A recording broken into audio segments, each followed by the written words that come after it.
Maintaining our roads in the city is another vital thing.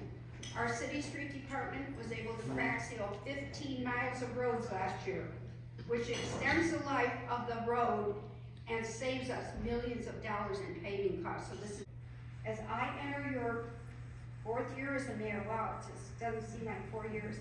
I'm proud of the work that my team and I have accomplished since we have taken office. We have kept our promises, and we have delivered for the city of Portage. Starting out with a terrible pandemic and our city finances in disarray, we never stopped working for you all during that time.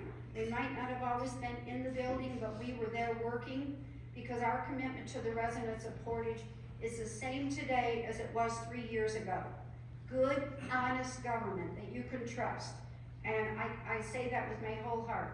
As Mark Twain said, success is a journey, it's not a destination. It requires constant effort, vigilance, and reevaluation. The work we are doing today in this city will set the stage for Portage's growth for 20 to 30 years from now. It's our responsibility as city leaders to ensure that Portage is a place for our residents who want to come home and live here for generations to come. We need to be vigilant doing that. Essential, and it's a big job for our guys, but it really saves us a lot of money.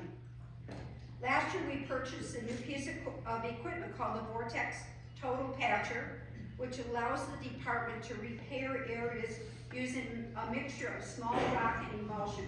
And if you get by and look at it, it's really unique. It's actually very big too. And we all know now that we're here in spring and those potholes start popping up, they become an annoyance. This Vortex Patcher is a more permanent fix. And like when you drop asphalt into a pothole, it usually pops back out. But that doesn't happen with this, so it's saving us a lot of time. Once we fix that hole, it's fixed.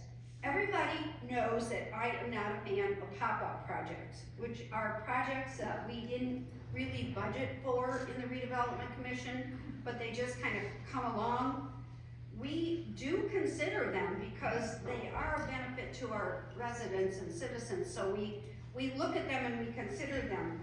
So in late 2021, due to the disbanding of the Portage Little League downtown, the RDC took on one of those pop-up projects and purchased the Little Leagues at a cost of $750,000, even though they were really in very bad shape.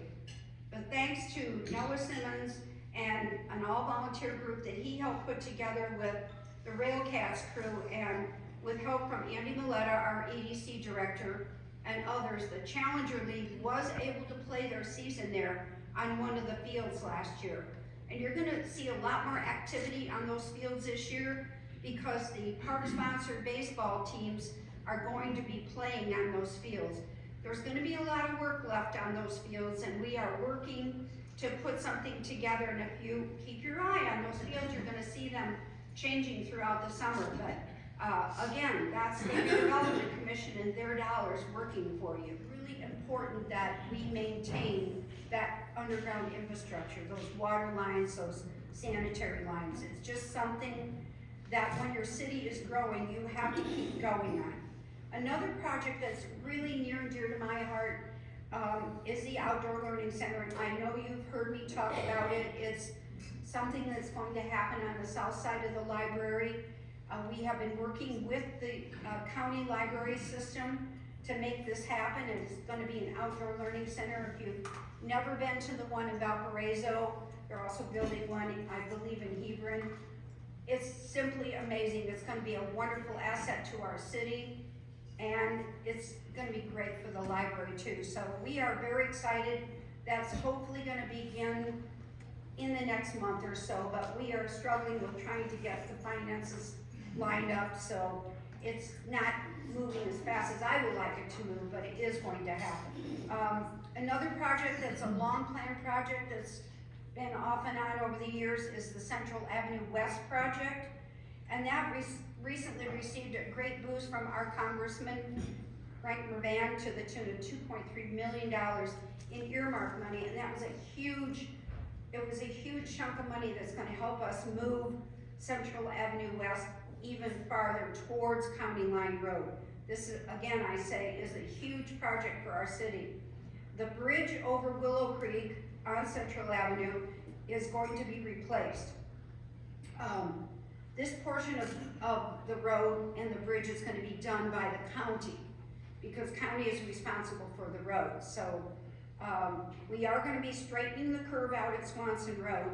And if you see, there are people out there working now, but it's going to get very busy as they begin the bridge project. We know that this is a huge project, and we anticipate that road being closed maybe 150 days. So you're gonna want to pay attention to announcements as that goes along. We're trying to keep everybody up to speed on that. But it's really an important project because it's a project that's going to change the face of Central Avenue.